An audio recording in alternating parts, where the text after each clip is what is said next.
प्रीत तुझी माझी भाग 3 नियम अंतर न बोललेलं काहीतरी आर्यनचा भयंकर पास्ट. ऑफिसच्या त्या कॉरिडॉरमध्ये अन्वी अजूनही उभी होती. आर्यनच्या शब्दांचा तिच्या मनावर परिणाम झाला होता. No personal questions. पण मग तो स्वतः इतका पर्सनल का झाला? ती काही क्षण शांत राहिली आणि मग धाडस करून म्हणाली, सर मला थोडा वेळ हवा आहे विचार करण्यासाठी. आर्यनने हलकंसं मान हलवली. ऑफकोर्स, पण जास्त वेळ घेऊ नका. तो वळून निघून गेला. अन्वी ऑफिसच्या बाहेर आली. पाऊस अजूनही सुरू होता. ती एका कोपऱ्यात उभी राहून विचार करत होती. हे जॉब माझ्यासाठी खूप इम्पॉर्टंट आहे, पण हा माणूस खूपच मिस्टरियस आहे. त्याच्यासोबत काम करणं म्हणजे रिस्क घेणं. तेवढ्यात तिच्या फोनवर कॉल आला. आई. हॅलो आई. काय ग, इंटरव्ह्यू कसा झाला? आईने विचारलं. अन्वीने हसत उत्तर दिलं, छान झाला, कदाचित जॉब मिळेल. आईच्या आवाजात आनंद होता. खूप छान बाळा, आता आपलं सगळं ठीक होईल. त्या शब्दांनी अन्वीच्या डोळ्यात पाणी आलं. हो, मला हा जॉब हवाच आहे. दुसऱ्या दिवशी अन्वी पुन्हा ऑफिसमध्ये आली. तिच्या चेहऱ्यावर कॉन्फिडन्स होता, पण मनात अजूनही थोडी भीती. ती सरळ आर्यनच्या केबिनसमोर जाऊन उभी राहिली. May I come in sir? Come in. ती आत गेली. आर्यन लॅपटॉपवर काम करत होता. त्याने वर बघितलं. डिसिजन घेतलात? अन्वीने खोल श्वास घेतला. येस, मी हा जॉब ॲक्सेप्ट करते. आर्यनच्या चेहऱ्यावर हलकंसं स्मित आलं. Good choice. पण अन्वी थोडी थांबली. मला तुमचे रूल्स जाणून घ्यायचे आहेत. आर्यन खुर्चीतून उठला. खिडकीजवळ जाऊन उभा राहिला. बाहेर पाऊस पडत होता. रूल नंबर 1 तुम्हाला आधीच माहीत आहे. No personal questions. Rule number 2 कामात कोणतीही चूक चालणार नाही. रूल नंबर 3 तो थोडा थांबला. माझ्या पर्सनल स्पेसमध्ये कोणीही इंटरफेअर केलेलं मला चालत नाही. अन्वी शांतपणे ऐकत होती. आणि रूल नंबर 4 आर्यनचा आवाज थोडा बदलला. कधीही कोणावरही जास्त विश्वास ठेवू नका. अन्वीने लगेच विचारलं, का? क्षणभर शांतता. आर्यनने तिच्याकडे पाहिलं आणि डोळ्यात एक वेदना होती. Because trust hertz the most. Anvi काही क्षण काहीच बोलली नाही. हा माणूस इतका कठोर का आहे? त्याच्या आयुष्यात काय झालं असेल? तेवढ्यात अचानक आर्यनचा फोन वाजला. तो कॉल पाहून अचानक सिरियस झाला. एक्सक्यूज मी म्हणत तो बाजूला गेला. अन्वी तिथेच उभी राहिली. आर्यन फोनवर बोलत होता. मी सांगितलं ना, त्या टॉपिकवर पुन्हा बोलू नका. ती गोष्ट संपली आहे आणि ती परत येणार नाही. कधीच नाही. त्याचा आवाज थरथरत होता. अन्वीने पहिल्यांदाच त्याला इतका इमोशनल पाहिलं. फोन कट झाला. आर्यन काही क्षण शांत उभा राहिला. त्याच्या डोळ्यात पाणी होतं, पण त्याने लगेच स्वतःला सावरलं. अन्वीने हळूच विचारलं, आर यू ओके? आर्यनने तिच्याकडे पाहिलं. क्षणभर दोघांच्या नजरा भिडल्या. त्या नजरेत खूप काही होतं. दुःख, एकटेपणा आणि एक अनोळखी कनेक्शन. पण पुढच्याच क्षणी तो पुन्हा थंड झाला. I am fine and remember rule number 1. अन्वीने काही न बोलता मान हलवली. ती केबिनच्या बाहेर आली. पण तिच्या मनात आता एकच विचार होता. हा माणूस खरंच कोण आहे? त्याच्या पास्टमध्ये असं काय झालंय आणि का मला त्याच्याबद्दल जाणून घ्यावंसं वाटतंय? त्या रात्री अन्वी घरी झोपण्याचा प्रयत्न करत होती, पण तिच्या डोळ्यासमोर सतत आर्यनचा चेहरा येत होता. तेच डोळे, तीच वेदना आणि अचानक तिच्या फोनवर एक अननोन मेसेज आला. Stay away from Aryan, otherwise you will regret it. अन्वीचा हात थरथरला. हे कोण आहे? तो मिस्टिरियस मेसेज कुणी पाठवला? आर्यनचा भूतकाळ काय आहे? आणि अन्वी खरंच त्याच्यापासून दूर राहील की त्याच्याकडे अजून जवळ जाईल? आता कथा खऱ्या अर्थाने धोकादायक वळणावर. आर्यनचं सिक्रेट उघड होणार. अन्वीने जॉब ॲक्सेप्ट केली, पण आता गोष्ट फक्त जॉबपर्यंत मर्यादित राहिली नाही. आर्यनचा मिस्टरियस पास्ट आणि एक धक्कादायक वॉर्निंग. ही लव्ह स्टोरी आता सस्पेन्समध्ये बदलते. त्या मेसेज मागचं ट्रूथ काय असेल? रात्र खूप शांत होती, पण अन्वीच्या मनात वादळ सुरू होतं.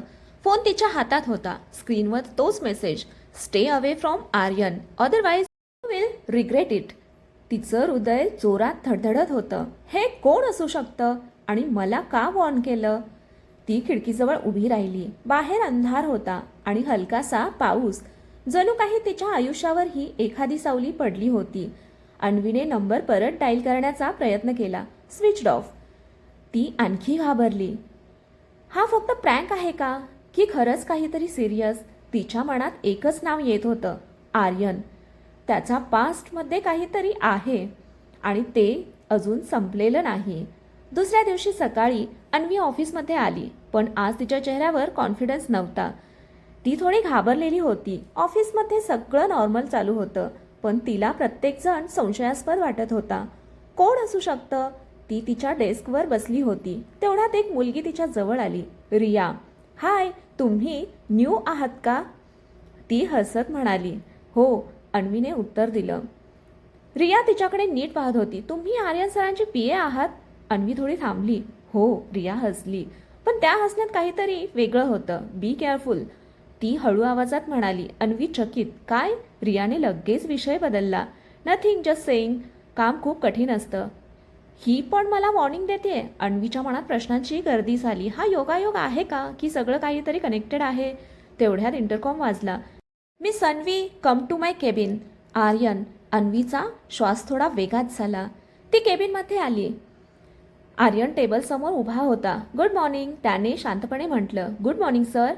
आज तुम्ही थोड्या डिस्टर्ब दिसत आहात, तो म्हणाला. अन्वी काही क्षण शांत राहिली. सांगावं का त्याला मेसेजबद्दल? पण लगेच तिला त्याचा रूल आठवला. No personal questions. Nothing sir, I am fine. आर्यनने तिच्याकडे एकटक पाहिलं. Are you sure? क्षणभर दोघांच्या नजरा भिडल्या. अन्वी नजर चुकवत म्हणाली. येस. आर्यन थोडा जवळ आला. तुम्ही खोटं बोलत आहात. अन्वी दचकली. सर, तुमच्या डोळ्यात भीती दिसते, तो हलक्या आवाजात म्हणाला. अन्वीचं मन भरून आलं. हा इतका समजतो मला, पण स्वतःबद्दल काही सांगत नाही. तेवढ्यात अचानक ऑफिसमध्ये गोंधळ झाला. एक एम्प्लॉई धावत आला. सर, सर्व्हर रूममध्ये प्रॉब्लेम झाली आहे. आर्यन लगेच सिरियस झाला. Handle it, I am coming. तो निघायला लागला, पण जाताना अन्वीला म्हणाला. Stay in the cabin, don't go anywhere. त्याचा आवाज थोडा कठोर होता. अन्वी केबिनमध्ये एकटी होती. बाहेर गोंधळ चालू होता. तिचं लक्ष अचानक खिडकीकडे गेलं. समोरच्या बिल्डिंगमध्ये कोणीतरी उभं होतं आणि तिच्याकडे पाहत होतं. तिचं हृदय थांबल्यासारखं झालं. ती नीट पाहायला लागली, पण अचानक तो माणूस गायब झाला. तेवढ्यात तिच्या फोनवर पुन्हा मेसेज आला. I told you, stay away from him.